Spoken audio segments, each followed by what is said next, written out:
아, 이제 오늘 강의를 마치면 한 과목 남네요. 네, 오늘은 이제 8과 성령 안에서 하나된 공동체입니다.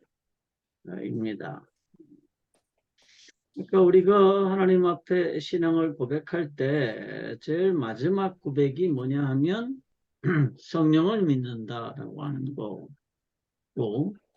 그다음에 보편적인 교회, 그다음에 죄의 용서, 영원한 삶, 이렇게가 이제 우리 고백입니다. 성령의 은사라고 하는 이 문제가 요즘도 이제 저는 장로교 합동 측에 소속돼 있고 충신대학교에서 공부를 했는데 제 친구들 중에 그런 친구들이 있어요. 성령의 내주라고 하는 신학이 한국 교회를 망친다, 이렇게 말을 하는 사람들이 있습니다. 성령께서 우리 안에 내주하신다라고 하는 것이 좀 심각한 것처럼 얘기하는 분들이 있어요. 그런데 우리의 신앙 고백에서 성령님은 반드시 존재하시고, 그 성령님은 그냥 존재하시는 게 아니라 우리 안에 내주하신다. 이게 우리의 신앙 고백이죠. 그래서 우리는 성령이라고 하는 이 실제를 믿습니다. 다른 종교에서는 이 성령에 관한 개념이 전혀 없어요. 그러니까 영적인 존재로서의 신들은 많아요. 그런데 그 신들은 진짜 신이 아니죠. 영적인 존재라고 해서 신은 아닙니다. 신이라고 하는 거는 스스로 존재하게 된, 창조되지 않은 그러한 존재가 신이에요. 그리고 그 신은 모든 것들을 창조하신 분이시고요. 우리가 믿는 하나님은 유형의 우주와 무형의 우주를 창조하신 분이십니다. 그래서 무형의 우주라고 하는 것은 실제하지만 눈에 보이지 않고 형태가 없는 그러한 우주죠. 그 우주는 우리가 알고 있는 대로 영적인 우주고요. 그 영적인 우주에 존재하는 모든 것들은 원래부터 저절로 있었던 게 아니라 하나님께서 창조하셨다라고 하는 겁니다. 그래서 영적인 우주에 존재하는 것들은 신들이 아니에요. 우선 두 번째로 중요한 거는 이제 그 성령의 내주신학의 위험성에 대해서 얘기하는 분들이 하는 얘기 중 하나는 뭐냐 하면, 성령을 자꾸 내주하시는 분이라고 인식을 하다 보니까 성령 하나님을 인격으로 인정하는 게 아니라 단순한 능력으로 이해한다는 겁니다. 저도 이 부분에 대해서는 상당히 많은 염려를 가지고 있습니다. 한국 교회가 성령의 능력을 너무 추구하다 보니까 성령을 하나님이라고 인식하거나 하나님의 인격이라고 인식하는 게 아니라 하나의 능력이라고 인식을 하게 된다는 거죠. 그래서 성령의 능력, 뭐 이런 얘기들을 많이 하는데, 성령은 단순한 능력이 아니라 인격이라는 거예요. 성령은 하나님이십니다. 그 하나님이 지금 내 안에 들어와 계신다는 거고요. 성령 하나님이 내 안에 들어와 계시는 게 왜 중요한 의미냐 하면, 원래 아담을 하나님이 창조하셨을 때 그 몸을 흙으로 만드시고 어떻게 하셨어요? 아담 안에 들어와 계셨습니다. 그래서 아담은 어떻게 했느냐 하면 이 물질 우주에 속해 있으면서 이 물질 우주에 영이 하나님의 영광을 반영하고 그 하나님의 영광을 온 땅에 가득하게 하는 그러한 존재 목적을 가지고 있었죠. 그런데 아담이 하나님의 영광을 반영하는 그 자리에서 떠나서 자신의 영광을 반영하려고 그러고 자신이 하나님의 자리에 오려고 하는 그러한 반란을 일으켰다가 실패했습니다. 그래서 하나님의 영이 더 이상 인간과 함께 할 수 없었습니다. 왜냐하면 인간이 스스로를 하나님이라고 주장하니까. 그래서 하나님의 영이 인간을 떠났어요.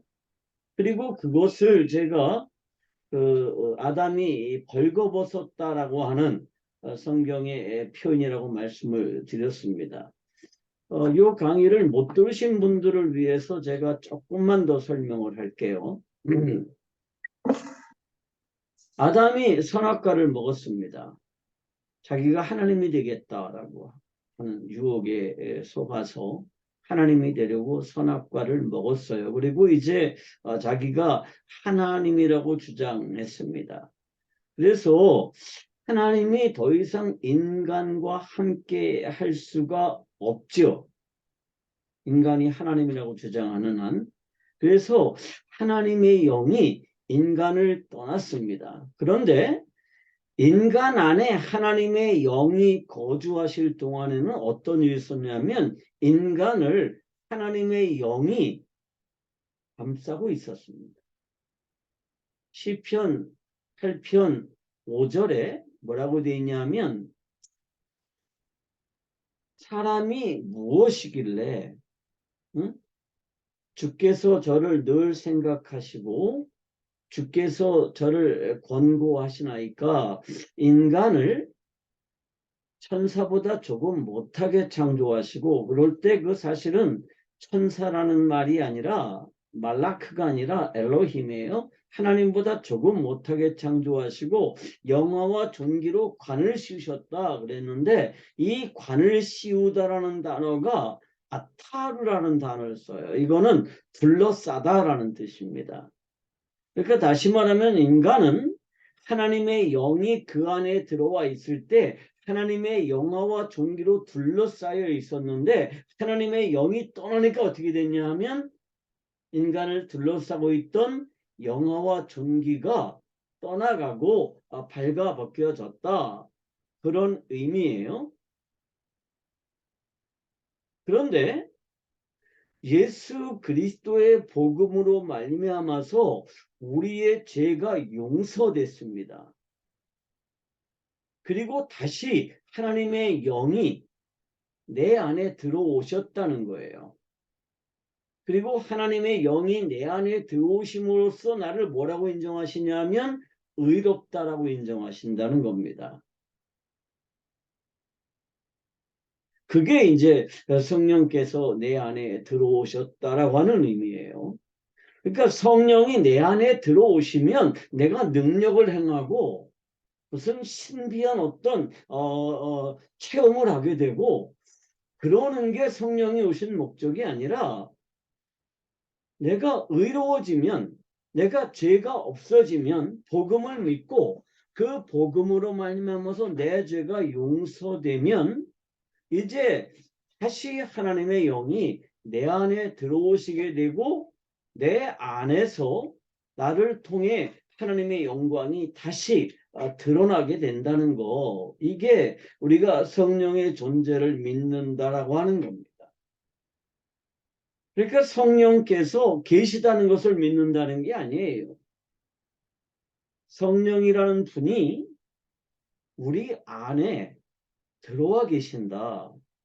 라고 하는 것을 신뢰한다는 것입니다. 그리고 성령께서 내 안에 들어와 계신다고 우리가 고백하는 건 뭐냐 하면 이제 내가 내 말을 통해서 그러니까 내가 생각하는 거, 내가 말하는 거, 내가 사람을 대하는 거, 내가 직업을 대하는 거, 내가 돈을 대하는 거 모든 일을 통해서 하나님의 영광이 드러나도록 한다는 거죠. 그게 뭐냐 하면 성령을 통해서 하나님의 영광을 반영하는 겁니다. 근데 우리가 성령의 내주라고 하면서 자꾸만 뭐를 강조하느냐 하면 능력을 강조하다 보니까 성령을 무슨 능력이라고 이해를 하는 경향이 있다는 거죠. 제가 어렸을 때 가정교사를 좀 했는데 고등학교 때 그 제가 가정교사 하던 집에 그 어머니가 그렇게 구슬하세요. 1년에 한 차례 정도는 이제 무당을 불러다가 구슬하는데 어느 날 저는 뭐 늘 이제 늦게 들어가니까 이제 뭐 다 끝난 뒤에 거의 들어갔던 것 같은데 언젠가 제가 토요일 날 이제 교회에 갔다가 일찍 들어가니까 구슬 막 하고 있는데 제가 들어가니까 무당이 구슬 못해요. 작두를 타야 되는데 못한대. 그러면서 이 중에 예수 믿는 사람이 있다고 뭐 무당이 소리를 지르더라고요. 그러니까 엄마가 나한테 나가 있으라고 그랬어요. 그러니까 그 무당도 그 안에 신이 들어오면 그 어떤 영적인 능력이 임하면 무당도 굉장한 초능력을 발휘해서 작두에 올라서죠. 평상시에는 못 올라서요. 근데 성령 하나님을 우리가 그렇게 이해하면 안 된다는 거죠. 우리가 성령 하나님이 내 안에 들어오시면 내가 뭐 굉장한 초능력을 행하게 되고 그러는 게 아니에요. 그래서 성령은 단순한 능력으로 우리가 이해하는 거는 좀 잘못된 거라는 거죠. 그리고 이제 성령의 존재에 대해서 초대교회 당시에 소위 말하는 필레오케 논쟁이라는 게 아주 강렬하게 붙었었습니다. 그래서 동방 정교회 그러니까 그리스 정교회에서는 성령은 성부에게서 발하신다 이렇게 주장을 했습니다. 그런데 로마 카톨릭 서방교회에서는 성령은 성부와 성자에게서 발하신다 이렇게 주장을 해서 둘이 치열하게 싸웠어요. 근데 이게 싸운 이유는 사실은 하나입니다. 그 서방교회에서는 성령이 성부와 성자에게서 발하신다 그래야 교황의 권위가 인정이 되는 거예요. 교황은 누가 세웠어요? 성자이신 예수님이 베드로에게 천국 열쇠를 줬죠. 그리고 베드로가 그 후계자인 교황들에게 대대로 천국 열쇠를 준다고 주장해 왔기 때문에 성령께서 성부에게서 발하신다 그러면 교황의 그 수장권이 없어져요. 교황권이.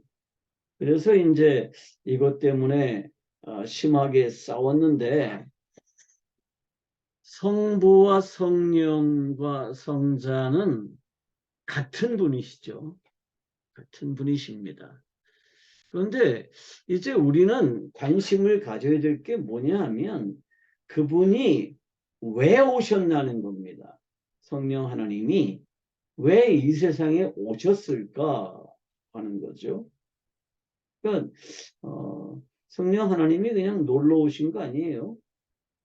목적을 가지고 세상에 오셨습니다. 그게 이제 에베소서 1장 13절에 있는 내용이죠. 에베소서 1장 13절을 찾아서 읽어볼까요? 에베소서 1장 13절입니다. 자, 누가 한번 찾아서 읽어주시겠어요? 그 안에서 너희도 진리의 말씀 곧 너희의 구원의 복음을 듣고 그 안에서 또한 믿어 약속의 성령으로 인지심을 받았으니. 자, 우리가 복음을 듣고요.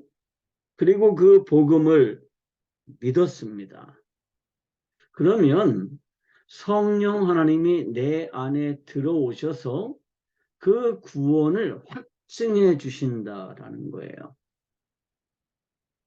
그러니까 내가 구원받았느냐, 구원받지 못했느냐 하는 것들은 사실은 뭘 가지고 우리가 확증하느냐 하면 내 안에 성령이 들어오셨느냐, 들어오지 않았느냐라고 하는 문제예요. 그래서 성령은 왜 오셨느냐? 우리의 구원을 보증해 주시기 위해서 오셨습니다. 그러니까 우리가 성령의 존재를 믿고 그 성령의 사역을 믿는다라고 하는 것은 내 구원의 확증과 상관이 있는 굉장히 중요한 부분이죠. 고린도후서 1장 22절은 이렇게 되어 있습니다.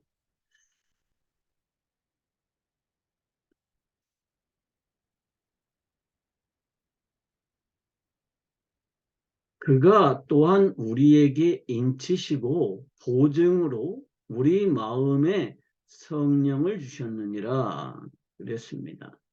그러니까 하나님께서 우리를 하나님의 아들이라고 인정하시고 성령을 주셔서 그것을 보증하셨다는 겁니다. 자, 구약 유대교인들은요, 아브라함의 족속들만 하나님의 자녀가 될 수 있다고 주장을 했습니다.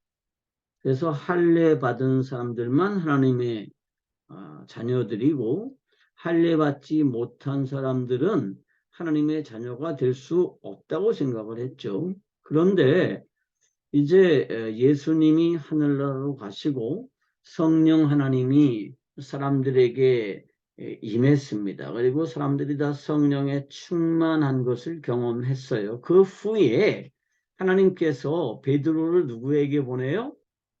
고넬료라는 사람에게 보냅니다. 고넬료는 이방인이었죠. 로마의 백부장이었는데 그 고넬료가 베드로를 청해서 베드로로부터 복음을 듣고 그리고 예수 그리스도를 영접하고 세례를 받죠. 그런데 그 세례를 받는 그 순간에 뭐가 임해요? 성령이 임했습니다. 그래서 베드로가 나중에 예루살렘 공회의에서 이렇게 보고하죠. 이방인인 그에게 성령이 임했는데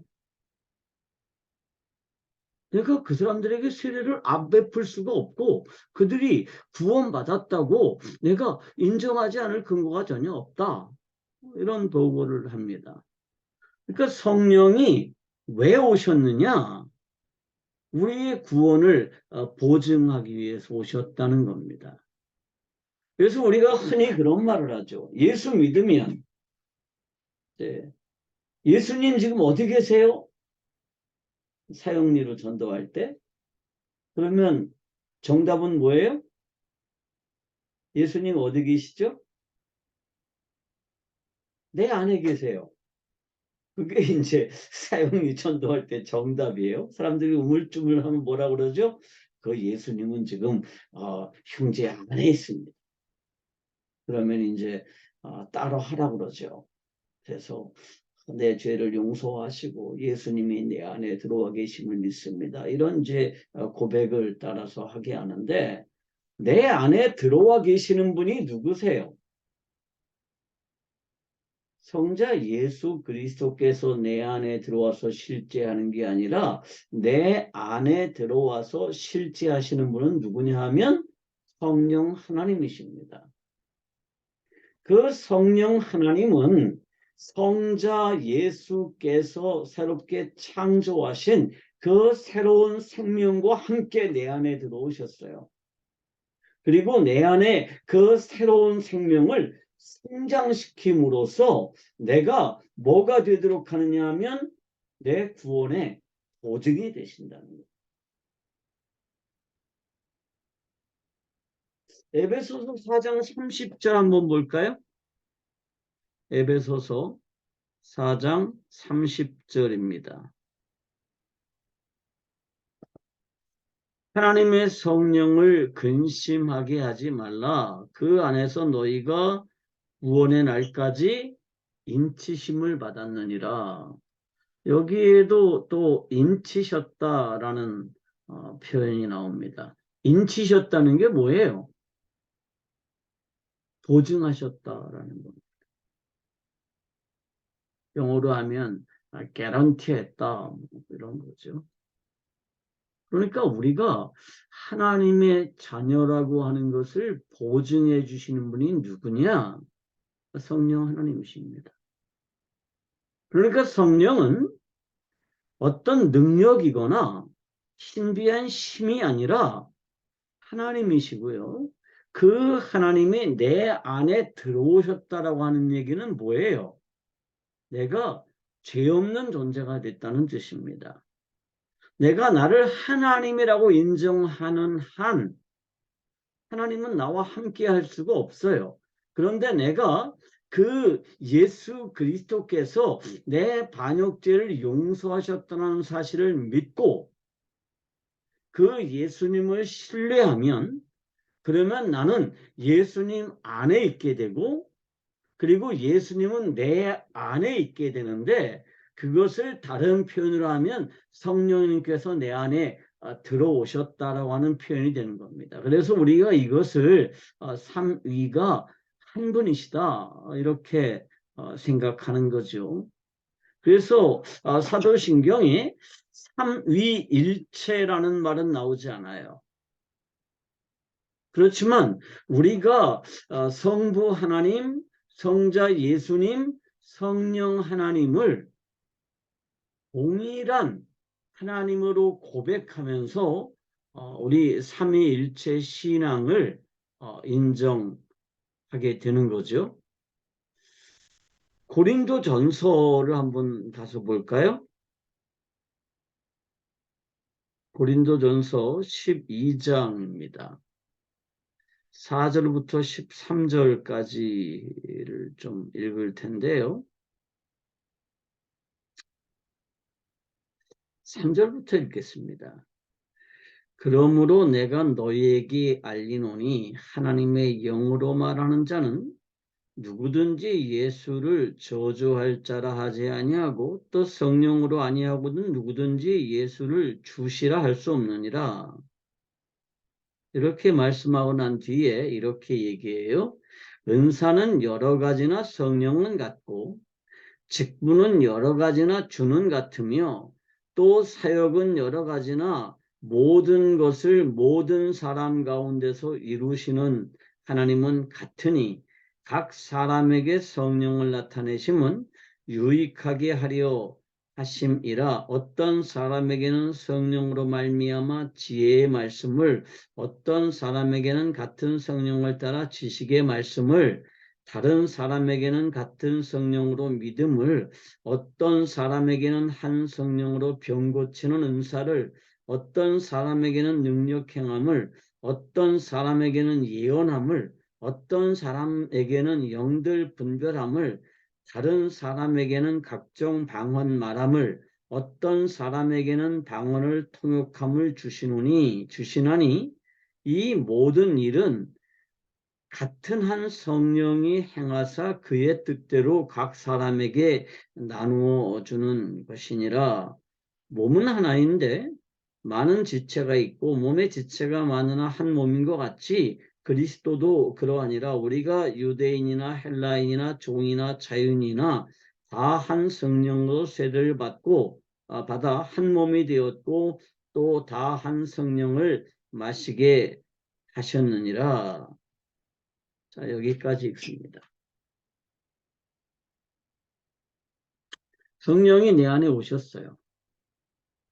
큰 성령이 오셨습니다. 그런데 각 사람에게 성령께서 주시는 뭐가 달라요? 선물이 달라요. 어떤 사람은 병 고치는 은사를 주시기도 하고 어떤 사람에게는 예언하는 능력을 주시기도 하고, 또 어떤 사람에게는 방언 말하는 능력을 주시기도 하고, 또 어떤 사람에게는 방언을 통역하는 능력을 주시기도 하시죠. 그런데 이것들을 왜 주시느냐 하면 유익을 위해서 주십니다. 누구의 유익을 위해서 줘요? 사실은 그 뒤에 보면 몸은 하나인데 많은 지체가 있고 몸의 지체가 많으나 한 몸인 것 같이 그리스도도 그러하니라 그랬습니다. 왜 하나님께서 성도들에게 성령의 은사를 허락해 주실까요? 이유는 하나님의 교회를 세워나가기 위해서입니다.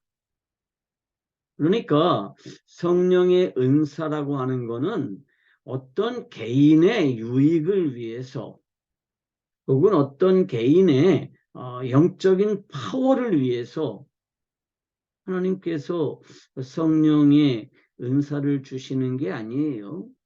이 성령의 은사는 하나님의 교회를 건강하게 세워가기 위해서 주시는 겁니다. 그래서 요즘 그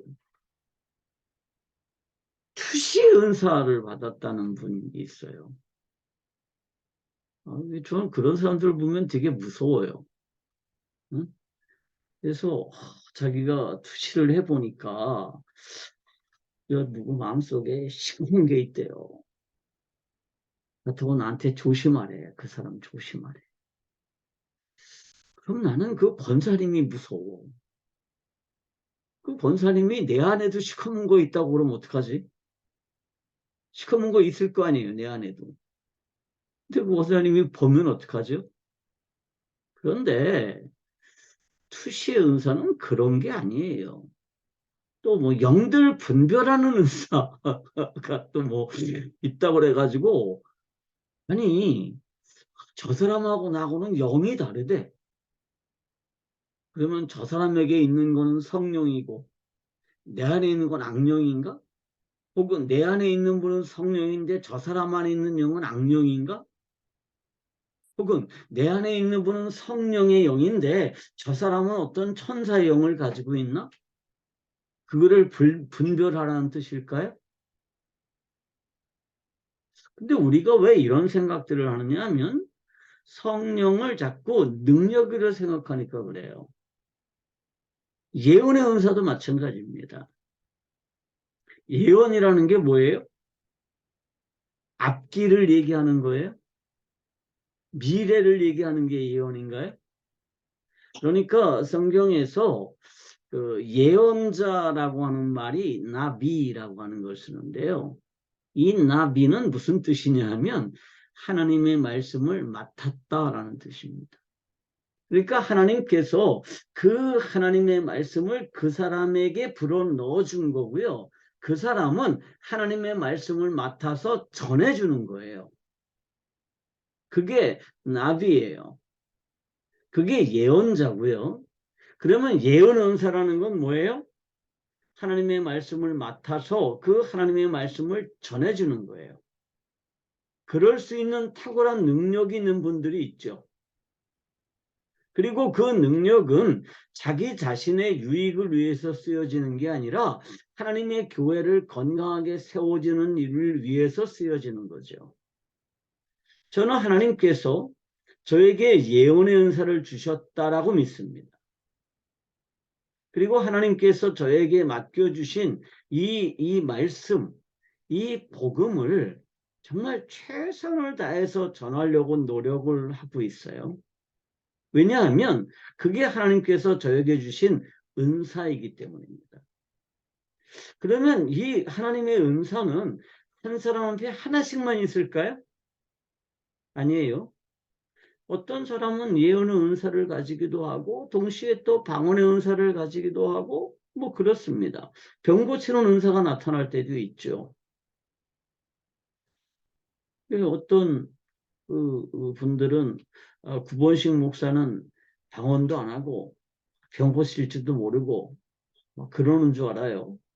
너무 학문적이라서. 근데 저도 방언도 하고요. 또 가끔은 기도해서 아픈 사람을 치료할 때도 있어요. 날마다 그러진 않지만. 근데 그게 내 유익을 위해서, 어? 내가 사람들을 많이 모으기 위해서, 내가 사람들에게 영향력을 끼치기 위해서 사용하라고 주신 선물이 아니에요. 하나님의 교회를 건강하게 세우는 일에 쓰라고 그 성령의 은사들을 주셨다는 거죠. 14절부터 25절까지 또 볼까요? 몸은 한 지체뿐만 아니요 여럿이니, 여기서 몸은 누구죠? 교회입니다. 만일 달이 이르되 나는 손이 아니니 몸에 붙지 아니하였다 할지라도 이로써 몸에 붙지 아니한 것이 아니요, 또 귀가 이르되 나는 눈이 아니니 몸에 붙지 아니하였다 할지라도 이로써 몸에 붙지 아니한 것이 아니니, 만일 온몸이 눈이면 듣는 곳은 어디며 온몸이 듣는 곳이면 냄새 맡는 곳은 어디냐. 그러나 이제 하나님이 그 원하시는 대로 지체를 각각 몸에 두셨으니 만일 다 한 지체뿐이면 몸은 어디냐. 이제 지체는 많으나 몸은 하나라. 눈이 손더러 내가 너를 쓸데없다 하거나 또한 머리가 발대로 내가 너를 쓸데없다 하지 못하리라. 그뿐 아니라 더 약하게 보이는 몸의 지체가 도리어 요긴하고 우리가 몸에 덜 귀히 여기는 그것들을 더욱 귀한 것들로 입혀주며 우리 아름답지 못한 지체는 더욱 아름다운 것을 얻느니라. 그런즉 우리의 아름다운 지체는 그럴 필요가 없느니라.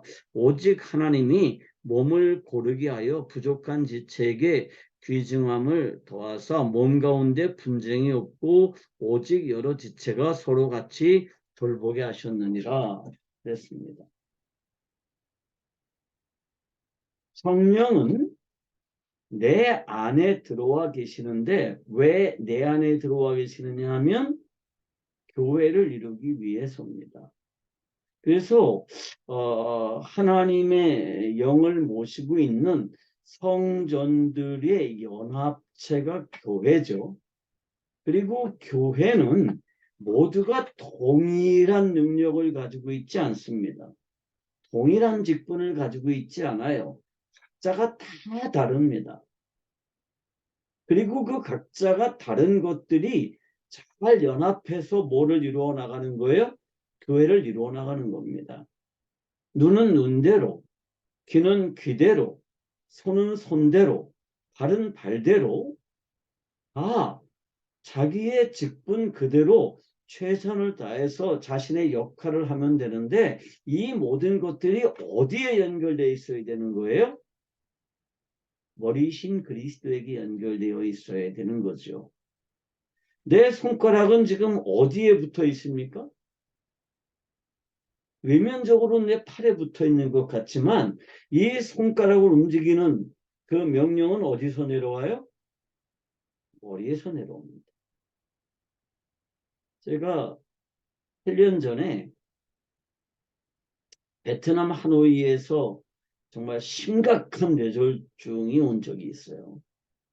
그래서 뇌로 올라가는 그 정맥이 막혔습니다.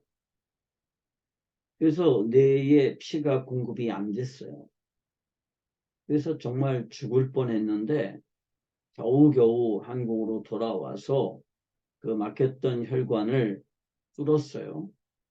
그래서 이제 피가 다시 뇌로 올라가기 시작했는데 그때 이미 뇌세포들이 상당 부분 죽었습니다. 그럼 어떻게 될까요? 그 뇌세포가 하던 역할을 못하게 되니까 몸에 장애가 왔어요. 그래서 제가 오른쪽이 다 마비가 됐었습니다. 오른쪽 다리도 마비가 되고 팔도 마비가 되고 손도 마비가 되고 혀도 마비가 돼가지고 말도 못하고 숟가락질도 못하고 걷지도 못하고 심지어는 대소변조차도 내가 내 맘대로 못 봤어요. 근데 지금 세포가 죽은 거는 손가락이 죽은 게 아니에요. 뭐가 죽었죠? 이 손가락에게 명령을 내리는 뇌세포들이 죽었어요. 뇌세포. 그랬는데 내 몸에 심각한 장애가 오더라는 거예요. 근데 지금은 여러분 모르시겠죠? 제가 심각한 뇌졸중에 걸려서 아주 심각한 언어 장애를 겪었다는 걸 여러분들이 아마 잘 모르실 거예요. 그런데 사실은 제가 말을 굉장히 빨리 하던 사람이에요. 근데 지금은 말을 천천히 하죠. 왜 천천히 하느냐 하면 이 이제 굳었던 혀를 훈련하는 과정에서 내 스스로 발음을 또박또박하고 천천히 하는 훈련을 하다 보니까 지금은 이제 말을 이렇게 천천히 하게 됐어요. 그래도 가끔 이 혀가 좀 꼬일 때가 있어요. 근데 어떻게 해서 이거 회복이 됐느냐? 죽었던 뇌세포는 살아나지 않아요. 어떻게 됐을까요? 뇌세포는 죽는데요. 새로운 뇌세포가 끊임없이 생겨납니다. 그리고 그 새로운 뇌세포가 뭐를 했을까요? 죽어버린 뇌세포의 기능을 다시 하게 되는 거죠. 그래서 재활이 필요한 거예요. 어쨌든 몸은 어디에 붙어 있어야 되느냐 하면 머리에 붙어 있어야 돼요. 그래서 머리로부터 모든 몸의 지체들이 연결되어 있어야 됩니다. 몸에서 머리가 떨어져 나가면 어떻게 되는 거죠? 그럼 죽어요. 교회의 머리는 그리스도이십니다. 그리고 그 교회의 머리 되신 그리스도께서 모든 지체들을 통합하는데 그 일을 누가 하느냐? 성령 하나님께서 하신다는 겁니다. 그래서 성령 하나님께서 각 지체들에게 능력을 주시고 은사를 주셨습니다. 그리고 각자 다른 직분들을 주셨어요. 그래서 다른 사람의 그 은사를 부러워할 필요가 전혀 없습니다. 저는 언젠가도 얘기했지만 돈 버는 재능이 없어요. 정말 돈을 벌 줄 몰라요. 근데 돈을 정말 잘 쓰는 재능이 있어요. 어? 돈을 잘 써요. 잘 쓰는 게 뭐 펑펑펑 쓴다는 게 아니라 돈을 써야 될 때 정확하게 쓸 줄 아는 재능이 있다는 거예요. 그래서 저는 돈 잘 버는 재능을 가진 사람을 부러워하지 않습니다. 왜냐하면 그 사람들이 돈을 열심히 벌어서 잘 쓰는 나에게 주면 나는 잘 쓸 수 있으니까.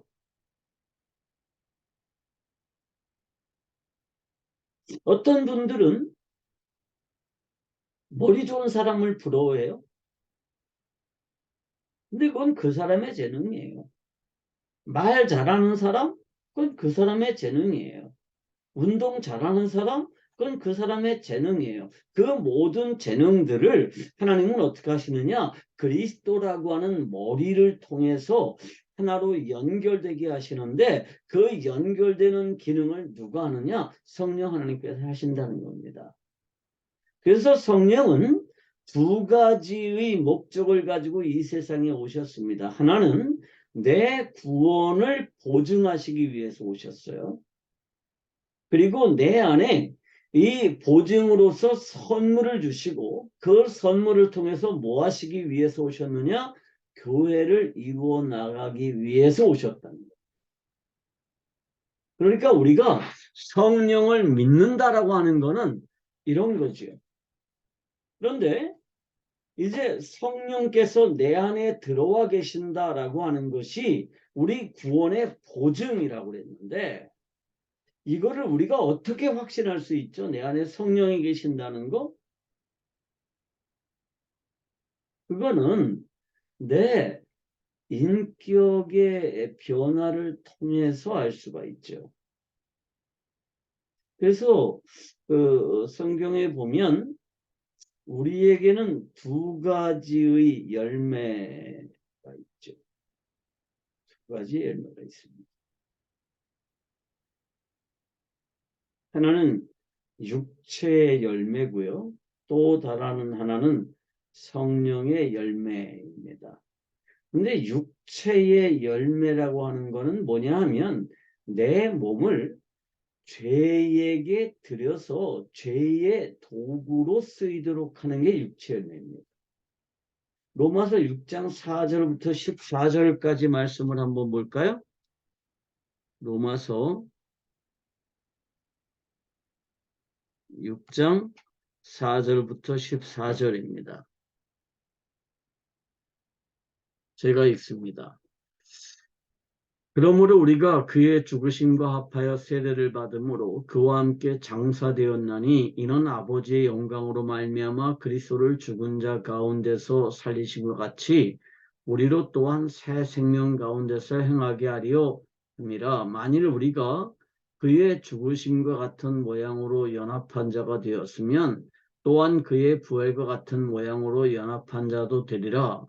우리가 알거니와 우리의 옛사람이 예수와 함께 십자가에 못 박힌 것은 죄의 몸이 죽어 다시는 우리가 죄에게 종노릇하지 아니하려 함이니 이는 죽은 자가 죄에서 벗어나 의롭다 하심을 얻었음이라. 만일 우리가 그리스도와 함께 죽었으면 또한 그와 함께 살 줄을 믿노니 이는 그리스도께서 죽은 자 가운데서 살아나셨음에 다시 죽지 아니하시고 사망이 다시 그를 주장하지 못할 줄을 알미로라. 그의 죽으심은 죄에 대하여 단번에 죽으심이요 그가 살아계심은 하나님께 대하여 살아계심이니 이와 같이 너희도 너희 자신을 죄에 대하여는 죽은 자요 그리스도 예수 안에서 하나님께 대하여는 살아있는 자로 여길지어다. 그러므로 너희는 죄가 너희 죽을 몸을 지배하지 못하게 하여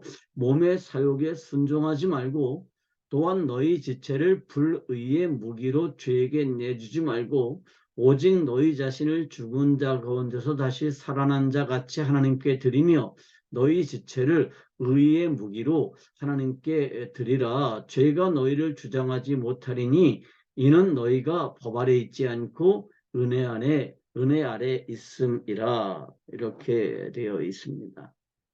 여기 굉장히 중요한 얘기가 몇 가지 있는데 6절입니다. 우리가 알거니와 우리의 옛사람이 예수와 함께 십자가에 못 박힌 것은 죄의 몸이 죽어 다시는 우리가 죄에게 종노릇하지 아니하려 함이니라는 말씀이 있습니다.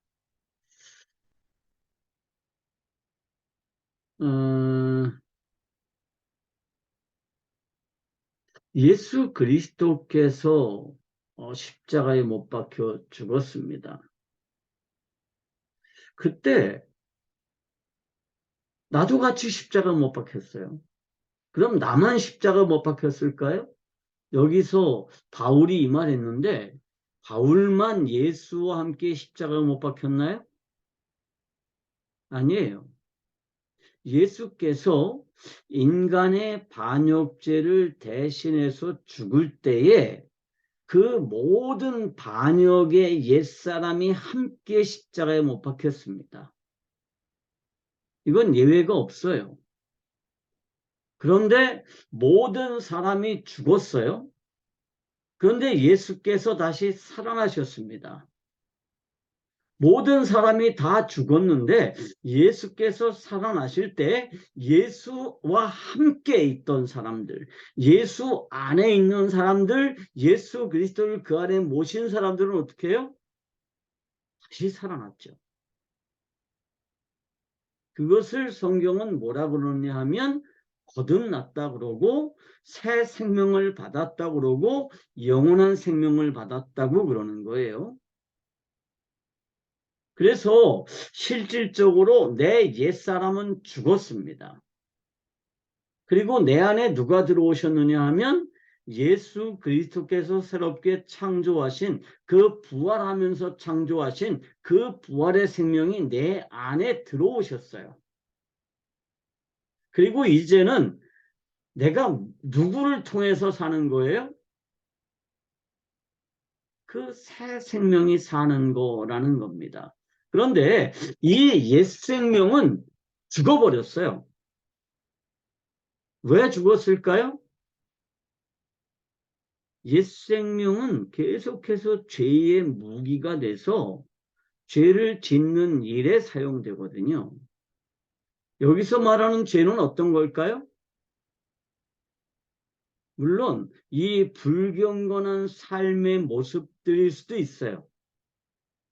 음란한 거, 탐욕한 거, 도둑질하는 거, 간음하는 거, 무슨 뭐 질투하는 거, 시기하는 거, 형제를 미워하는 거, 이런 모든 것일 수도 있지만 사실은 가장 커다란 죄의 무기로 내 몸을 하나님께 드리는 게 뭐예요? 하나님을 반역하는 행위에 내 옛사람이 계속해서 사용된다는 거죠. 그래서 더 이상 그 반역 행위에 내 몸을 나를 사용하지 못하도록 어떻게 하느냐? 하나님께서 내 옛사람을 그리스도와 함께 십자가에 못 박아 버렸습니다. 그래서 우리가 죄로부터 비로소 뭐가 됐어요?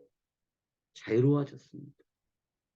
우리가 죄로부터 자유로워졌다는 건 뭐냐 하면 이제 더 이상은 죄를 짓지 않아. 우리가 불경건한 삶을 살지 않아. 그게 사실은 불가능하죠. 끊임없이 죄와 싸워야 돼요. 끊임없이. 그런데 하나님께서 어떻게 하셨느냐? 우리가 더 이상 반역하지 못하도록 내 옛사람을 십자가에 못 박았습니다. 그래서 나는 죽어버렸어요. 그렇지만 어떻게 했느냐? 그리스도가 나를 대신해서 죽었다가 부활하셨을 때 내가 그리스도와 함께 있으면, 그리스도와 연합되어 있으면 나도 어떻게 하는 거예요? 다시 부활하는데 내 죽어버린 옛사람이 다시 살아나는 게 아니라 뭐가 살아나는 거냐? 그리스도께서 새롭게 창조한 이 새 생명이 내 안에 들어와서 그 새 생명이 살아나게 된다는 겁니다. 제가 뇌졸중 얘기를 하면서 죽어버린 뇌세포는 다시는 기능을 못해요. 살아날 수가 없습니다. 그런데 뭐가 그 기능을 해요? 새롭게 만들어진 세포들이 기능을 하는 거예요. 다시.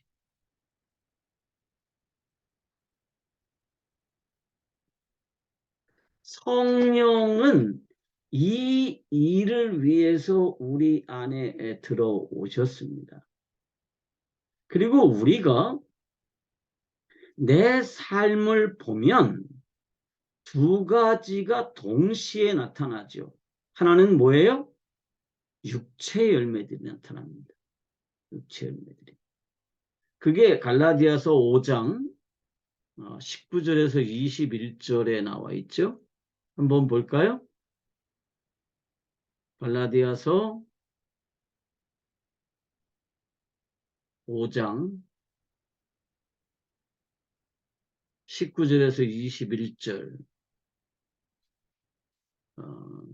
육체일은 분명하나 분명하니 곧 음행과 더러운 것과 호색과 우상숭배와 주술과 원수 맺는 것과 분쟁과 시기와 분냄과 당짓는 것과 분열함과 이단과 투기와 술취함과 방탕하는 것과 또 그와 같은 것들이라. 전에 너희에게 경계한 것 같이 경계하노니 이런 일을 하는 자들은 하나님의 나라를 유업으로 받지 못할 것이요. 그랬습니다. 이게 소위 말하는 이제 육체의 열매이죠. 그런데 내 육체, 내 옛사람은 이미 죽어버렸습니다.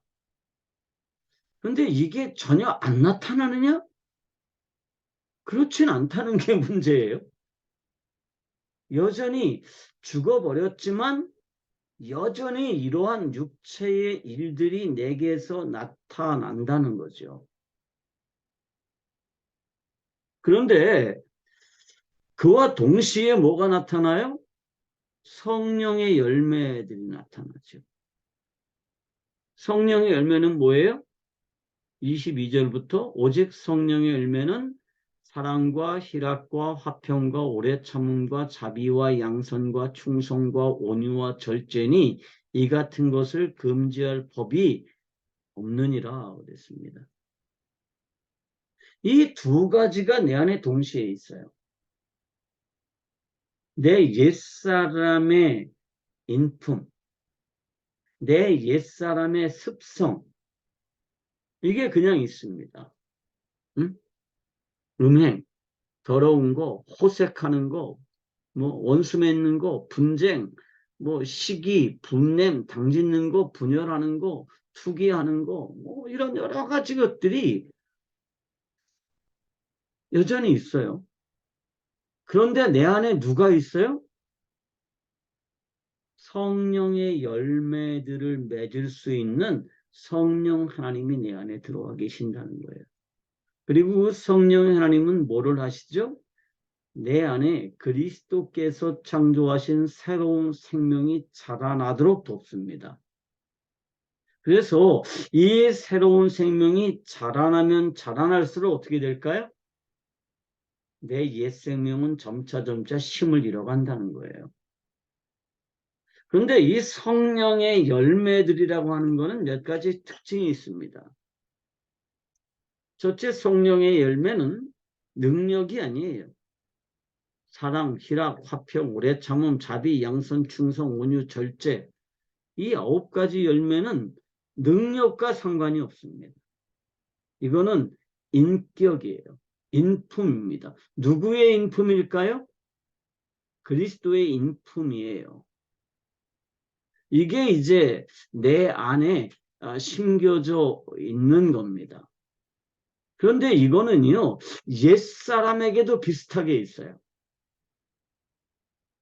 옛사람에게도 비슷하게 있죠. 그런데 이건 성령의 인품과는 상관이 없습니다.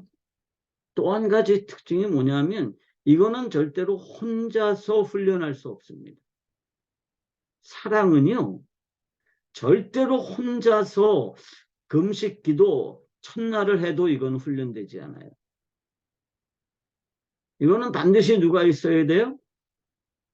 상대방이 있어야 되는데, 그래서 이 성령의 9가지 열매들을 훈련하려면 어디서 해야 되느냐? 교회에서 하는 겁니다. 그래서 교회에서 사랑이 훈련되고 또 희락이 훈련되고 화평, 오래 참음, 자비, 양선, 충성 이런 것들이 교회에서 필요한 거고 교회를 통해서 훈련되는 것들이죠. 그리고 이것들이 자라나게 되면 어떻게 할까요?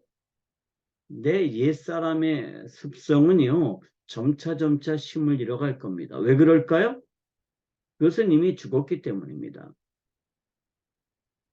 제가 늘 하는 얘기지만 나무를 잘라보면 어떻게 되죠? 그 나무가 순식간에 없어지는 게 아니에요. 처음에는 뭐 여전히 시퍼렇게 살아있죠. 근데 계속해서 시퍼렇게 살아있진 않아요. 어떻게 되죠? 점차 말라가고 그리고 썩고 그리고 마침내 소멸되는 과정을 겪죠. 내 옛사람도 마찬가지입니다. 분명히 죽었는데 그리스도와 함께 십자가에 못 박혔는데 내가 그리스도를 영접하는 그 순간에 이게 확인이 됐는데 여전히 이게 아주 시퍼렇게 살아있어요. 그리고 새 생명을 지배하는 것 같아요. 응? 근데 이거는요, 새 생명이 자라나면 자라날수록 이 옛 생명은 이미 죽은 것이 어떻게 되는 거예요? 점차 확인되어 가는 겁니다. 그래서 옛 생명은 점차 죽어가요. 그런데 새 생명은 점차 살아나게 된다는 거죠. 또 이 성령의 열매의 특징이 있습니다. 거기 제가 그 헬라어로 조금 기록을 해놨는데 호데 카르포스트 프노마토스라고 있죠. 근데 이걸 제가 왜 썼냐 하면 성령의 열매는 9가지예요. 그러면 사실은 그 단수로 쓰여지면 안 되고 뭐라고 그래야 돼요? 복수로 쓰여져야 됩니다. 그러니까 카르포스라고 쓰면 안 되고요. 파르푸스라고 써야 돼요. 성령의 열매들은 하고 이제 사랑, 희락, 화평, 온유, 절제 뭐 이렇게 써야 되는데 성경은 9가지 열매를 소개하면서 성령의 열매라고 할 때 이거를 단수로 썼어요. 무슨 얘기일까요? 그러니까 성령의 열매는요, 이 모든 것들이 함께 나타나게 된다는 겁니다.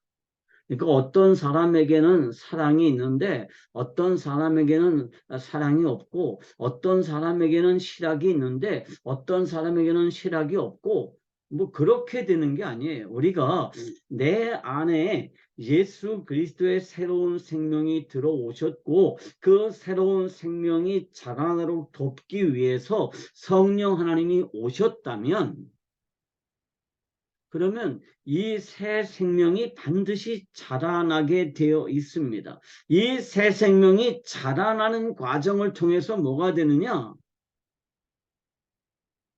우리의 구원이 보증되는 거예요.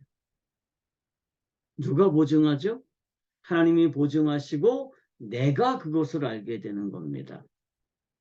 그리고 그것이 누구에게도 드러나질까요? 내 이웃들에게도 드러나지는 거죠.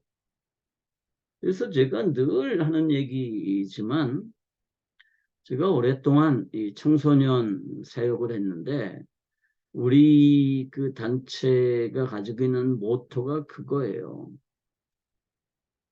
자 있는 곳에서 예수 믿는 사람답게 살자는 겁니다. 그래서 저는 막 신앙이 무슨 불 붙어가지고 팡팡 뛰고 이러는 거 별로 그렇게 신임 안 해요. 그거 그렇게 믿을 게 못 돼요. 응? 뭐가 중요하냐? 새 생명이 자라나서 누가 봐도 예수 믿는 사람답게 사는 거, 그게 중요한 거예요. 그래서 예수 믿는 사람답게 사는 거를 보여주는 거, 그게 중요한 거죠. 언젠가 제가 중국의 시안에서 이제 그 어떤 선교사님들 만나서 교제를 나눴는데 제가 참 그분들이 존경스러운 이유가 뭐냐 하면 그분들은 평신도 선교사들이에요. 비즈니스 선교를 하시는데 중국에서 빵을 만드세요. 빵을 만들고 빵을 판매하는데 굉장히 맛있게 잘 만듭니다. 정말 아주 1급 기술자들이에요. 근데 그분들이 들어와 가지고 중국인들에게 빵 만드는 기술을 가르쳐주고 공동체를 형성해서 같이 살아요.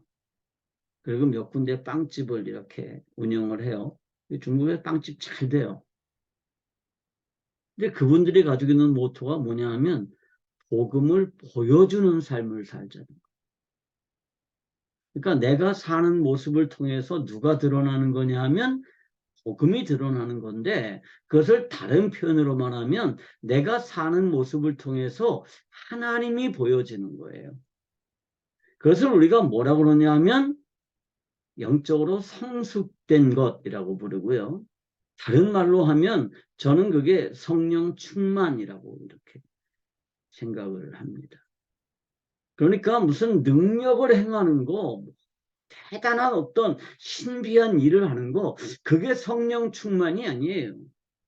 성령 충만은 뭐냐 하면 내 안에 그 새로 심겨진 그 그리스도의 생명, 그 성령의 인격이 자라나서 나를 대표하게 되는 거예요. 그러면 내 옛사람은 점차 힘을 잃어갈 겁니다. 근데 이거는 너무너무 자명한 게 갈라디아서 5장 24절에 그렇게 되어 있습니다. 그리스도 예수의 사람들은 육체와 함께 그 정욕과 탐심을 십자가에 못 박았느니라. 만일 우리가 성령으로 살면 또한 성령으로 행할지니, 이렇게 되어 있습니다. 내 옛사람은 이미 죽었어요. 그리고 지금은 내가 무엇을 가지고 사는 거예요? 성령께서 내 안에 들어오시고 예수 그리스도께서 새롭게 창조하신 그 새 생명이 사는 거예요. 그리고 그것이 내 삶을 통해서 증명되어져야 한다는 겁니다. 우리가 왜 예수 믿는 삶을 살아야 됩니까? 이 땅에서 내가 생각하는 거, 내가 말하는 거, 내가 사람을 대하는 거, 내가 일을 대하는 거, 내가 돈을 대하는 거, 이 모든 일들을 통해서 하나님의 모습이 다른 사람들에게 보여지도록 하는 겁니다. 그게 우리가 사는 목적이에요. 저는 예수 믿는 사람들은 이 일을 위해서 산다고 생각합니다. 근데 우리가 예수 믿는 목적을 잃어버려요. 자꾸 예수 믿는 목적을 잃어버리고 무엇을 위해서 산다고 생각해요? 행복하기 위해서 산다고 생각합니다. 행복하기 위해서 산다. 그리고 행복하기 위해서 누구의 도움이 필요해요? 하나님의 도움이 필요하다고 이렇게 생각을 해요. 근데 그 굉장한 착각입니다. 성경 어디를 읽어봐도 그런 내용으로 기록된 부분이 없어요. 너희는 먼저 그의 나라와 그의 의를 구해라. 그러면 이 모든 것들을 너에게 더해줄 거다. 그런 약속은 있지만 너희가 행복하기 위해서 하나님을 잘 섬기면 하나님께서 너희에게 행복을 주고 부귀와 영화를 줄 거다. 그런 약속은 없어요. 근데 우리가 자꾸 기독교를 이 복음을 종교화시켜서 신의 도움으로 이 세상에서도 부귀와 영화를 누리고 뿐만 아니라 신의 도움으로 다음 세상에서도 좋은 데로 가게 될 거야. 응? 이렇게 생각을 하죠. 예수 믿고 천국 가자. 그런 거죠. 근데 제가 2008년도에 처음 중국을 갔더니 그때 이제 저하고 지금까지도 그분이 중국에서 제 통역을 이렇게 맡아주고 있는데 그분이 그런 농담을 하더라고요. 옛날에 처음으로 이제 한국하고 중국이 수교를 하고 한국 교회가 중국에 물밀듯이 들어갔어요. 선교하러. 그래가지고 중국의 특히 동북 지역에 어, 요령성, 흑룡강성, 길림성에 뭐 엄청나게 많은 조선족 마을마다 교회를 짓고 거기 그 조선족 젊은이들을 신학 교육을 시켜서 월급을 주고 전도사로 만들고 뭐 이런 일들을 엄청나게 했어요. 근데 그때 그 조선족들이 그랬대요. 예수 믿고 천국 가자가 아니라 예수 믿고 한국 가자. 그랬대요. 그러니까 선교사랑 이제 잘 보이면 선교사들이 데리고 한국에 데리고 왔거든요. 그때는 중국 사람들이 한국에 비자 얻기가 정말 힘든 시절이에요. 지금은 뭐 조선족들은 비자 쉽게 주죠. 영주권도 아주 쉽게 줍니다. 근데 옛날에는 굉장히 어려웠습니다. 그래서 중국 사람들, 조선족들이 한국에 가는 제일 좋은 방법이 뭐냐면 선교사님을 통해서 초청 비자를 받는 거예요. 선교사들이 그런 일을 굉장히 많이 했습니다. 거짓말 많이 했죠. 친척이라고 그러고. 응? 그래서 친척도 아닌데 서류 가짜로 만들어가지고 친척이라고 초청하고 그러면 이제 그 사람들이 한국에 와서 돈 벌어가지고 중국에 가가지고 뭐 자기 고향에서 사느냐 아니에요. 다 중국의 대도시로 가가지고 무슨 그렇게 살아요. 근데 우리가 왜 예수를 믿느냐? 하나님께서 우리를 구원하셨기 때문에 예수를 믿습니다. 그럼 하나님은 왜 우리를 구원하셨느냐? 하나님을 보여주시기 위해서 구원하셨습니다.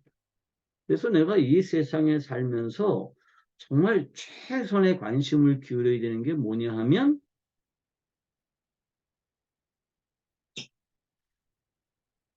하나님의 영광을 드러내는 겁니다. 이런 과정을 통해서 성령 하나님이 우리에게 오셔서 하신 일이 뭐냐 하면 또 한 가지 아주 중요한 일을 하시죠. 그게 뭐예요? 교회를 형성하는 것이었습니다. 그래서 교회가 어떻게 형성이 돼요? 성령 하나님이 임재하고 난 뒤에 그 성령 하나님이 그 성도들 한 사람 한 사람 안에 내주하기 시작하고 그 성령 하나님을 모시고 있는 사람들이 연합해서 뭐가 되느냐? 교회가 이루어져 가는 거죠. 자, 마태복음 16장 16절부터 한번 볼까요? 18절까지를 보겠습니다.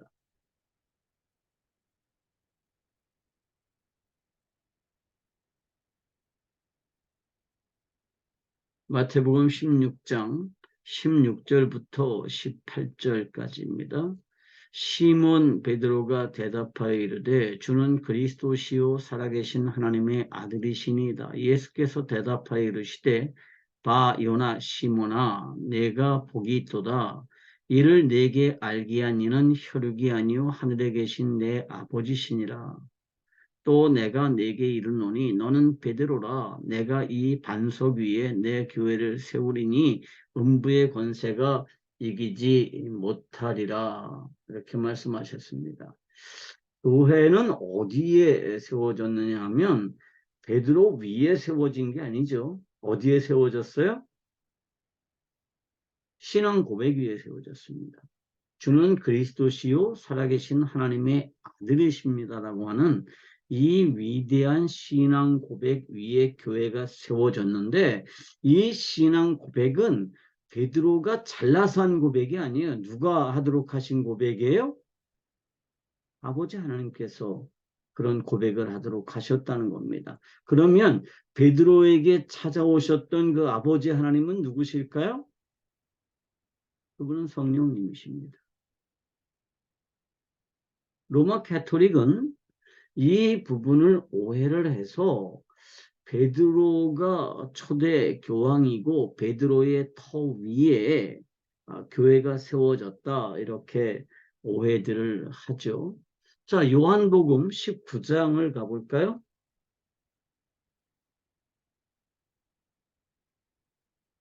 요한복음 19장, 요한복음 20장입니다.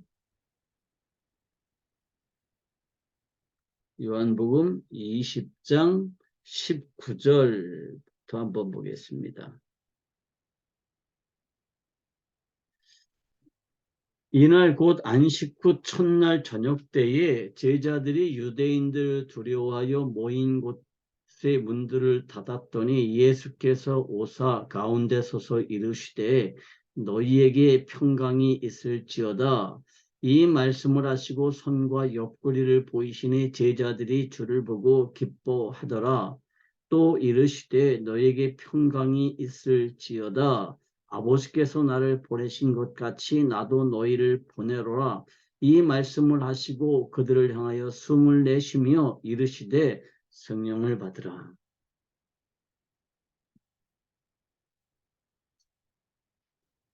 예수님이 부활하셨어요. 그리고 변화된 몸으로 제자들에게 나타났는데 제자들이 예수님인지 잘 몰라봤던 것 같아요. 그래서 예수님이 자신의 상처를 보여주시죠. 그리고 제자들이 기뻐했는데 예수님께서 뭐라 그래요? 성령을 받으라. 이렇게 말씀하십니다. 그리고 이제 숨을 내쉬었다라고 하는 말에 어떤 분들이 감동을 받아가지고 부흥회 때 이렇게 이렇게 하면서 성령 받으라고 그러시는 분들 계셨죠. 지금도 그런지 모르겠어요. 옛날에 그런 분들 많았습니다. 이렇게 하면서 성령 받으라고. 근데 성령은 왜 오셨느냐 하면 교회를 세우기 위해서 오셨습니다.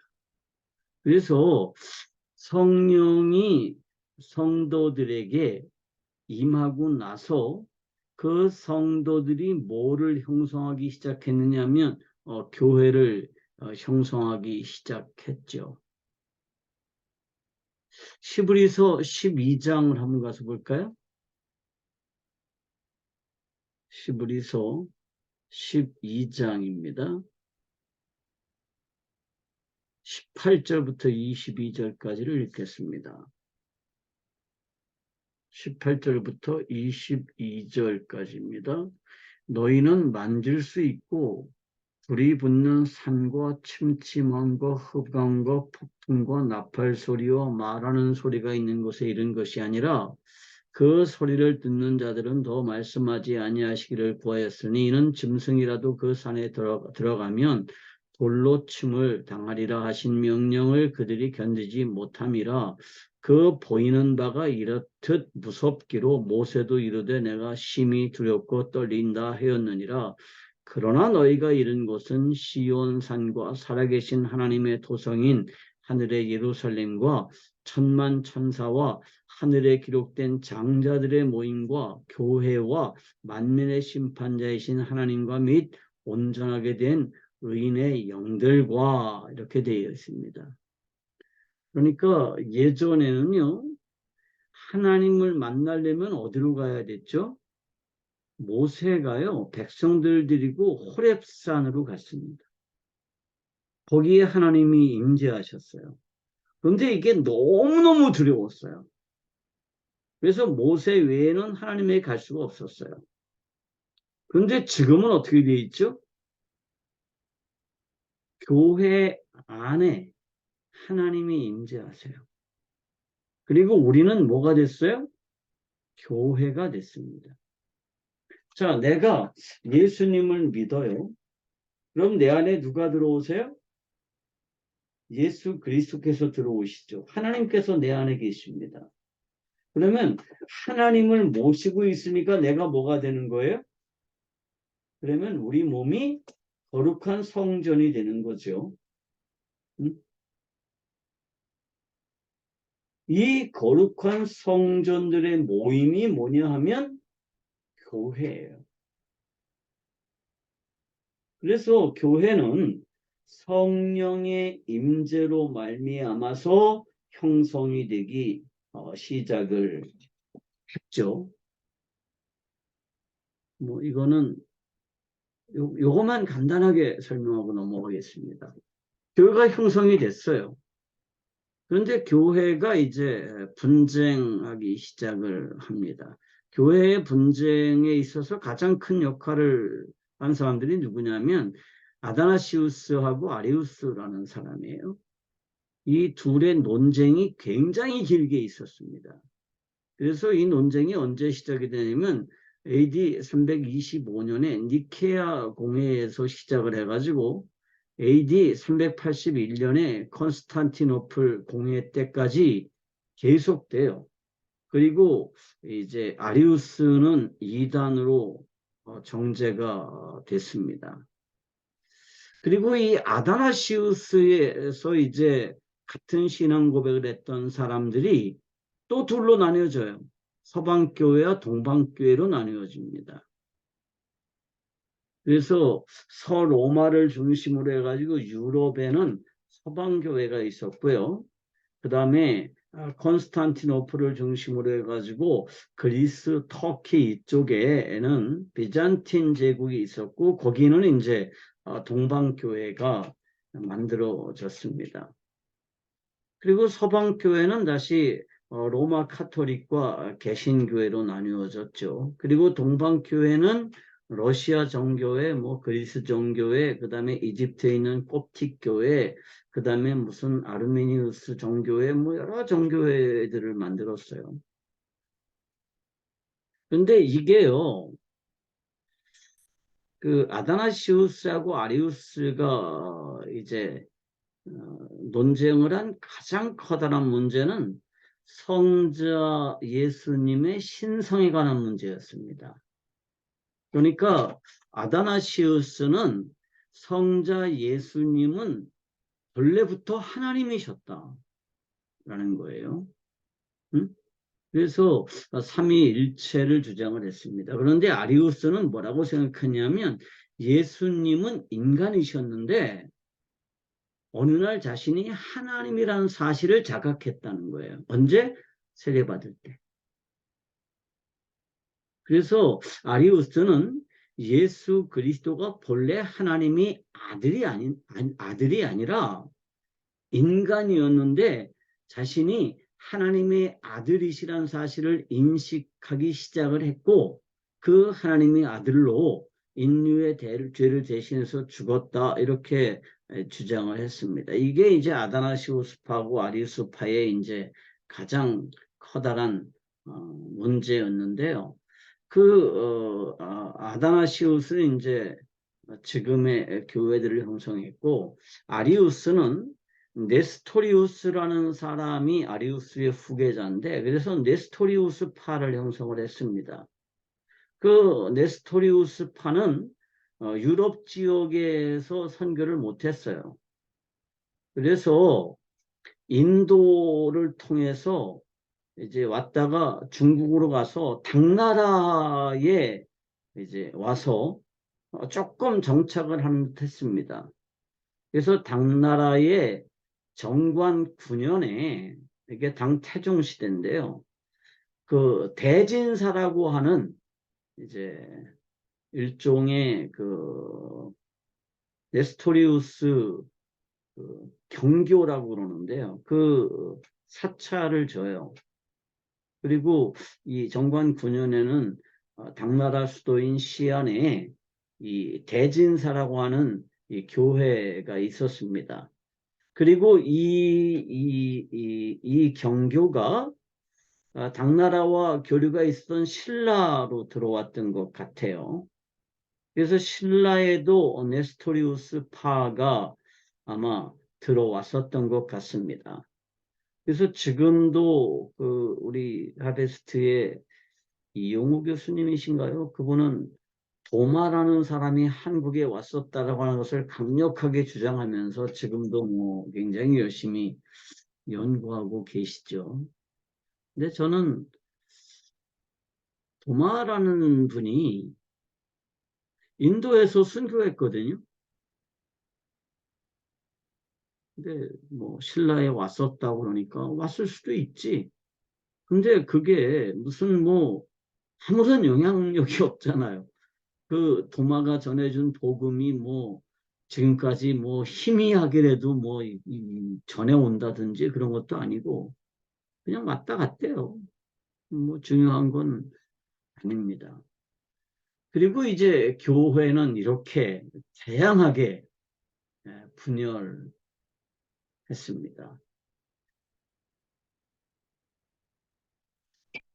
이제 그리고 나서 교회는 크게 동방교회와 서방교회로 나뉘어지고요.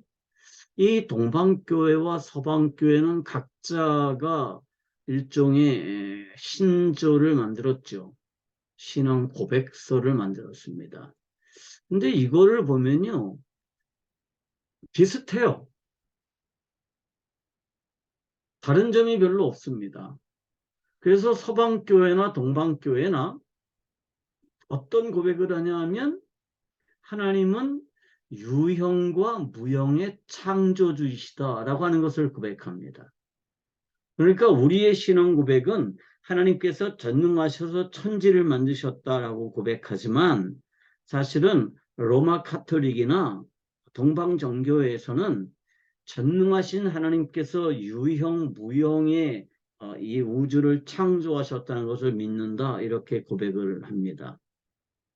제가 여러 번 설명했죠. 이 천지를 창조하셨다라고 할 때 그 하늘은 이 대기권, 뭐 산소와 뭐 질소와 수소 뭐 이런 걸로 구성되어 있는 이, 이 대기권이 아니에요. 그것은 영적인 우주입니다. 그걸 하나님이 창조하셨고 뿐만 아니라 이 물질 우주를 창조하셨다는 사실을 믿어요. 이거는 동방교회와 서방교회가 같습니다.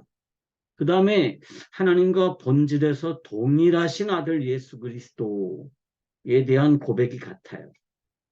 그리고 동정녀 탄생에 대한 고백도 같습니다. 또 빌라도 통치 시대에 순환을 당하셨다. 십자가에 못 박혀 죽으셨다라고 하는 것도 같아요. 그런데 이제 장사되셨다라는 내용이 조금 달라요. 그래서 동방교회에서는 예수 그리스도께서 장사되시고 사흘 만에 부활하셨다 이렇게 고백을 하는데 로마 카톨릭은 장사되시고 지옥에 내려가사 라고 하는 내용이 포함되어 있습니다. 그래서 오늘 우리 개신교는 동방교회의 신앙 고백과 거의 비슷하죠. 그래서 뭐를 안 넣느냐 하면 예수 그리스도께서 지옥에 내려가셔서 거기에서 복음을 전하셨다라고 하는 내용이 빠져 있습니다. 그리고 이제 승천과 재림은 같고요. 성령의 존재에 관한 논쟁이 좀 있죠. 다르죠. 그래서 아까도 제가 얘기했지만 필레오 논쟁이라고 해서 동방교회에서는 성령 하나님께서 성부 하나님을 통해 나시며 성부 하나님을 통해 발하시며 이렇게 되어 있고요. 또 서방교회에서는 성부와 성자 하나님을 통해서 발하시며 라고 이렇게 좀 다르게 설명을 하죠. 그리고 또 하나는 이제 교회론에 있어서 로마 카톨릭은 카톨릭이라고 하는 것을 믿는다 이렇게 되어 있습니다. 이거를 우리가 로마 카톨릭이 아니고요. 그냥 보편교회예요. 보편교회고요. 그 다음에 동방교회는 이제 공변된 교회, 사도로부터 전해진 공변된 교회인데 이거를 우리가 오소독스 처치라고 그러고 이걸 이제 정교회 이렇게 그러죠. 뭐 거의 비슷해요. 이제 둘 다 동방교회나 서방교회나 사죄의 세례에 대한 고백이 있습니다. 그런데 개신교회 사도신경에서는 이 사죄의 세례라고 하는 말이 없어요. 그래서 일단 교회가 형성이 됐는데 이 교회가 서로 이렇게 나눠졌죠. 그런데 교회라고 하는 게 근본적으로 뭐죠? 교회는 근본적으로 그리스도의 신부입니다. 왜 교회가 그리스도의 신부일까요? 그게 이제 창세기 2장 20절에 기록이 되어 있습니다.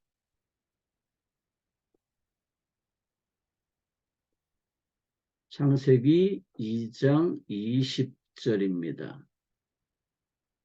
20절부터 24절입니다.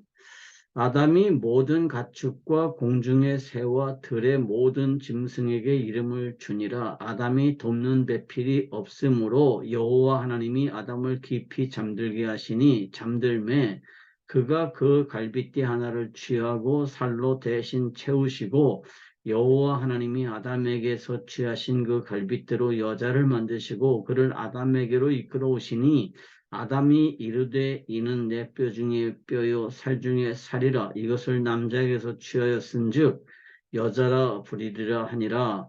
이러므로 남자가 부모를 떠나 그의 아내와 합하여 이 둘이 한 몸을 이룰지로다 이렇게 되어 있습니다. 하나님께서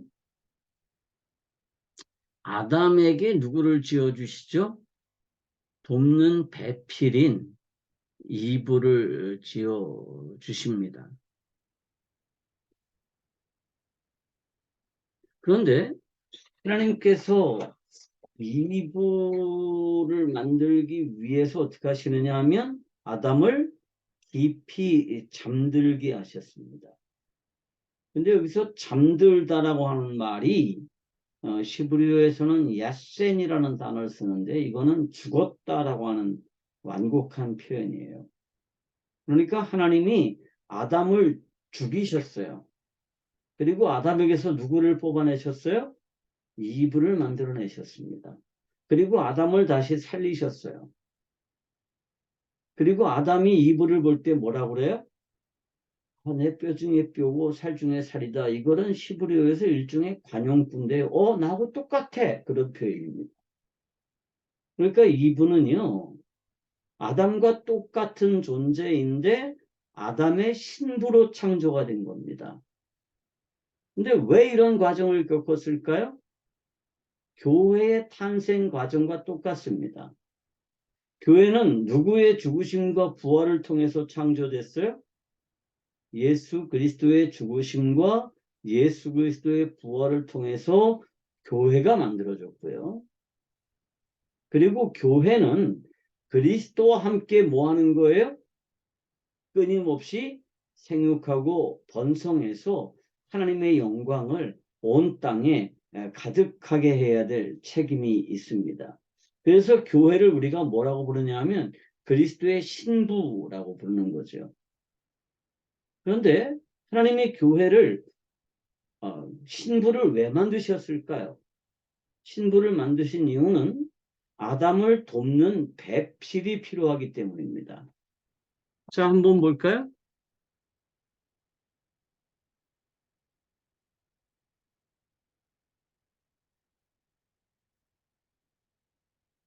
어, 2장 18절입니다.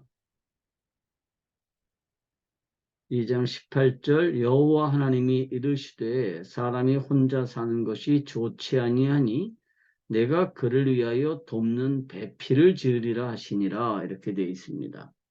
자, 여기 보면 아담이 혼자 사는 게 하나님 보시기에 좋지 않았습니다. 왜 좋지 않았을까요? 아담이 외로워 보여서? 호렙이 냄새나서? 자, 제가 그 선과 악을 설명하면서 뭐라고 그랬어요? 선은 뭐라고 그랬어요? 존재 목적에 합당한 게 선이에요. 악은 뭐죠? 존재 목적에 합당하지 않은 게 악입니다. 그런데 여기에서 좋지 않았다라는 게 뭐죠? 하나님의 존재 목적에 합당하지 않은 거예요. 아담의 존재 목적은 뭐예요? 아담은 왜 존재했죠? 하나님의 영광을 반영하고 하나님을 예배하기 위해서 존재합니다. 그런데 하나님께서 가지고 계신 계획은 뭐예요? 온 땅에 하나님의 영광이 가득해지는 거예요. 그리고 온 땅에 하나님의 영광이 가득해지려면 어떻게 해야 돼요? 인간이 온 땅에 가득해져야 됩니다. 왜? 하나님의 영을 모시고 있는 인간들이 온 땅에 가득해져야 온 땅에 있는 모든 만물들이 인간을 통해 드러나는 하나님의 영광을 보면서 하나님을 알고 하나님을 예배할 수 있었죠. 그런데 인간이 온 땅에 가득하려면 뭐가 있어야 돼요? 아담 혼자서는 절대로 안 돼요. 그래서 하나님이 누구를 만들어 주시기로 하셨어요? 이브를 만들어 주시기로 하셨습니다. 그런데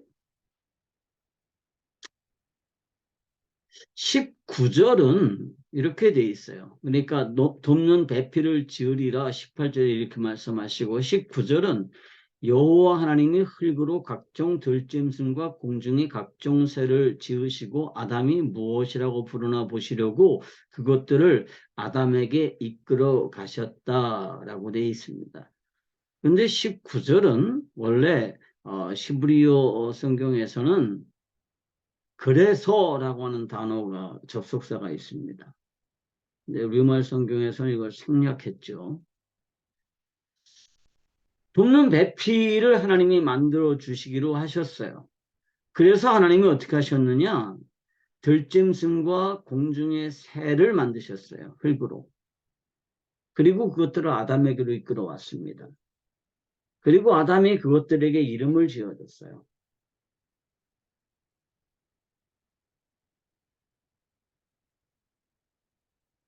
근데 20절은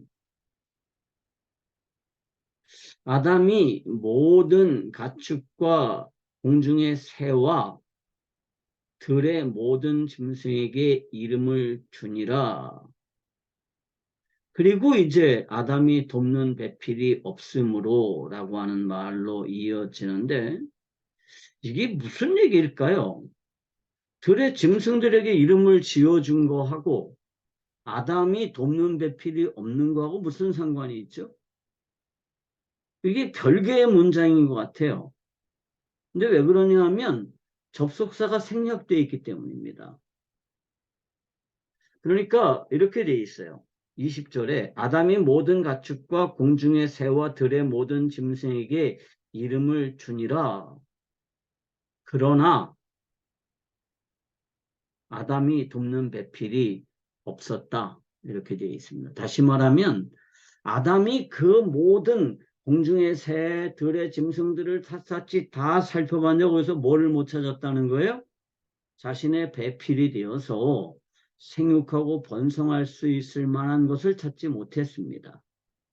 그래서 어떻게 하셨어요? 하나님이 아담을 잠들게 하시고 아담의 갈비뼈에서 이불을 창조했습니다. 그리고 그 이불을 통해서 뭐 하도록 하셨어요? 아담의 배필이 되도록 하시고 이 둘이 생육하고 번성하도록 하셨습니다. 그래서 하나님은 아담과 이브에게 복을 주시면서 뭐라 그래요? 생육하고 번성하여 땅에 충만하라. 이렇게 말씀을 하시는 거죠.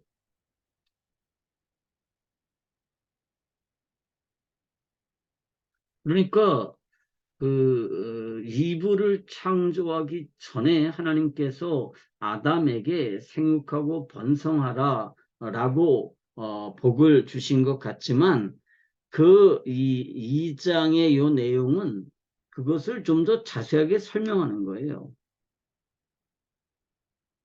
그러니까 하나님은 아담과 이브를 창조하시고 그 둘이 생육하고 번성할 것을 복을 주셨습니다. 그런데 하나님께서 아담을 만드셨을 때 무슨 목적을 가지고 만드셨느냐 하면 하나님의 영광을 온 땅에 가득하도록 하시기 위해서 그런 목적을 가지고 아담을 만들었다라고 하는 거죠. 그래서 아담은 생육하고 번성해야 되는 책임을 가지고 있었습니다. 교회도 마찬가지죠. 그리스도에게 교회라는 신부가 왜 필요할까요?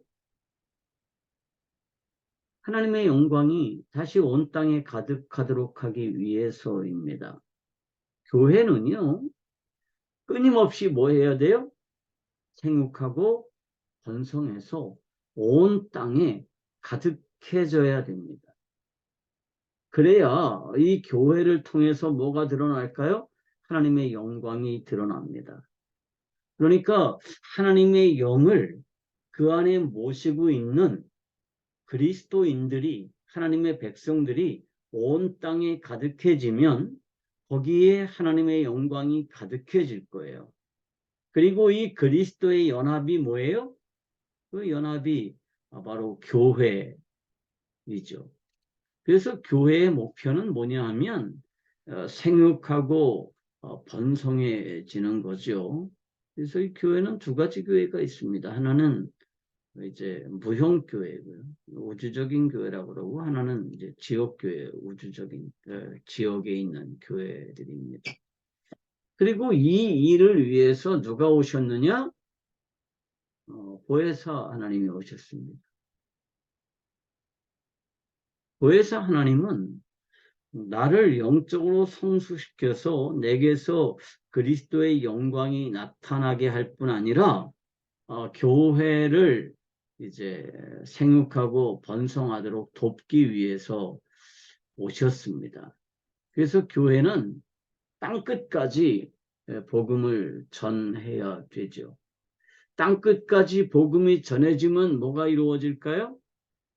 그러면 예수 그리스도께서 재림하십니다. 그래서 우리에게는 어떤 책임이 있느냐면 땅 끝까지 주의 복음을 전해야 될 책임이 있습니다.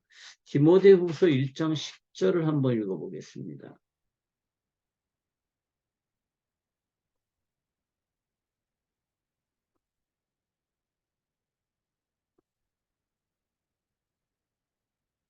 이제는 우리 구주 그리스도 예수의 나타나심으로 말미암아 나타났으니 그는 사망을 피하시고 복음으로써 생명과 썩지 아니할 것을 드러내셨다. 이렇게 되어 있습니다. 이 복음을 우리가 끝까지 전해야 되죠. 마태복음 24장 14절은 뭐라고 되어 있냐면 이 천국 복음이 땅 끝까지 전파되리니 그제야 끝이 올 거다. 이렇게 기록을 하고 있습니다. 복음이 땅 끝까지 전파되면 어떻게 될까요? 하나님의 영광이 땅 끝까지 전해지는 겁니다. 그러면 하나님의 뜻이 하늘에서 이루어진 것처럼 땅에서도 이루어지는 거죠. 자, 이제 이 강의를 마치겠습니다. 그래서 우리는 성령 하나님으로 말미암아 형성된 교회 안에 있습니다. 그리고 우리는 곧 교회입니다. 그리고 이 교회는 어떻게 될까요? 마침내 세상 끝날에 예수 그리스도의 영광을 드러나게 될 겁니다. 요한계시록 7장 9절에서 10절을 보면 이렇게 돼 있어요. 이 일 후에 내가 보니 각 나라와 족속과 백성과 방언에서 아무도 능히 셀 수 없는 큰 무리가 나와 흰옷을 입고 손에 종려가지를 들고 보좌 앞과 어린 양 앞에 서서 큰 소리로 외쳐 이르되 구원하심이 보좌에 앉으신 우리 하나님과 어린 양에게 있도다. 이렇게 되어 있습니다. 그런데 여기에서 내가 보았다라는 말의 에이도라고 하는 단어를 쓰는데요. 이게 보았다라는 뜻인데요. 이게 직설법입니다. 그러니까 직설법은 뭐냐면 내가 뭔가를 한 거예요. 내가. 그러니까 사도 요한이 봤어요. 그런데 여기서 보았다라는 게 과거 완료 동사로 되어 있습니다. 근데 이 요한계시록에 나와 있는 거는 언제 이루어질 일이에요? 우리의 시점으로 보면 까마득한 미래의 어떤 시점에 이루어질 일이죠. 그런데 성경은 이거를 미래 동사로 쓰질 않고 과거 완료 동사를 썼습니다. 그러니까 그 사도 요한이 봤어요. 지금부터 2000년 전에. 근데 사도 요한이 봤는데 뭘 봤느냐 하면 각 나라와 족속과 백성과 방언에서 정말 큰 많은 사람들이 손에 종려가지를 들고 흰옷을 입고 보좌 앞과 어린 양 앞에 서서 하나님을 예배하는 모습을 보았습니다. 그러니까 이게 그렇게 될 것이다가 아니에요. 이미 과거에 그렇게 이루어진 일입니다. 근데 사도 요한이 어떻게 해서 이 일을 봤을까요? 시간 밖으로 나가서 이 일을 봤어요. 그래서 요한계시록 4장에 보면 뭐라고 그래요? 이리 올라오라, 이리 와라 라고 하는 말씀을 듣고 그리 갔어요. 근데 거기가 어디냐면 시간 밖으로 나가서 시간 안을 들여다본 거죠. 그래서 요한계시록은 사도 요한이 시간 밖으로 나가서 시간 안을 들여다보면서 기록한 거예요. 그래서 이거는요, 시간이 좀 뒤죽박죽이에요. 질서정연하게 과거, 현재, 미래 이렇게 기록된 게 아니고요. 시간 밖에서 보면 다 뭐가 되죠? 다 현재가 됩니다. 근데 하여튼 이 일은요, 이미 이루어졌습니다. 그리고 이제 하나님의 영광이 마침내 온 땅에 가득하게 될 날이 이미 이루어졌다는 거고요. 그게 시간 안에 살고 있는 우리들에게는 이 시간이라는 두루마리가 아직 덜 펼쳐졌기 때문에 보이지 않을 뿐이죠. 근데 시간 밖에 있는 하나님에게 있어서는 이 모든 일들이 이미 이루어진 것입니다. 그래서 교회는요, 성령이 없으면 형성되지를 않습니다. 교회는 성령 하나님이 아니면 생육하고 번성할 수도 없습니다. 교회는 성령 하나님이 아니면 생명력이 없어요. 그래서 일부 무슨 신학적인 차이, 교리적인 차이가 있을지는 몰라도 우리가 같은 성령을 모시고 있으면, 한 성령 안에 있으면 교회는 마침내 이 모든 것들을 극복하고 어떻게 될 거예요? 하나님의 영광을 드러내는 거대한 몸인 그리스도의 몸을 이루어 갈 것이라는 겁니다. 그런데 전제가 있죠. 첫째, 성령의 존재를 인정해야 되고요. 성령의 오신 이유를 인정해야 되고요. 성령의 역사를 인정해야 됩니다. 여기서 말하는 역사는 히스토리가 아니죠. 성령의 파워, 성령이 하시는 일, 이런 거죠. 그것을 인정하면 교회는 그 모든 것들을 극복할 수 있습니다. 그래서 중요한 게 뭐냐 하면 같은 성령을 모시고 있어야 된다는 겁니다. 그리고 우리가 같은 성령을 모시고 있으면 나머지 무슨 교리적인 차이, 신학적인 차이 이런 것들은 문제가 되지를 않는다는 거예요. 사실 저는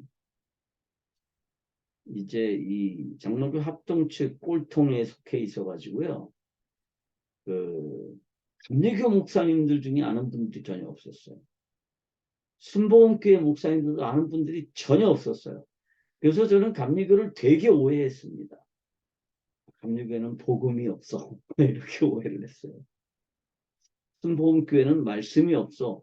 이렇게 오해를 했는데, 제가 이제 하베스트에서 보니까 감리교 목사님들도 복음에 대한 열정이 대단하시고, 또 순복음교회의 목사님들도 또 신학에 대한 열정도 대단하시더라고요. 그리고 무엇보다도 우리가 같은 성령 안에 있고요. 같은 성령님을 주인으로 모시고 있고요. 그 다음에 같은 하나님을 모시고 있다는 겁니다. 그리고 이게 우리의 신앙 고백에서 아주 중요한 고백이죠.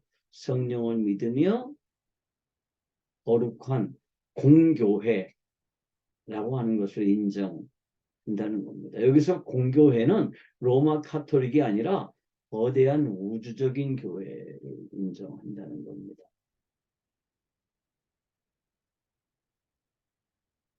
그래서 다시 한번 강조합니다.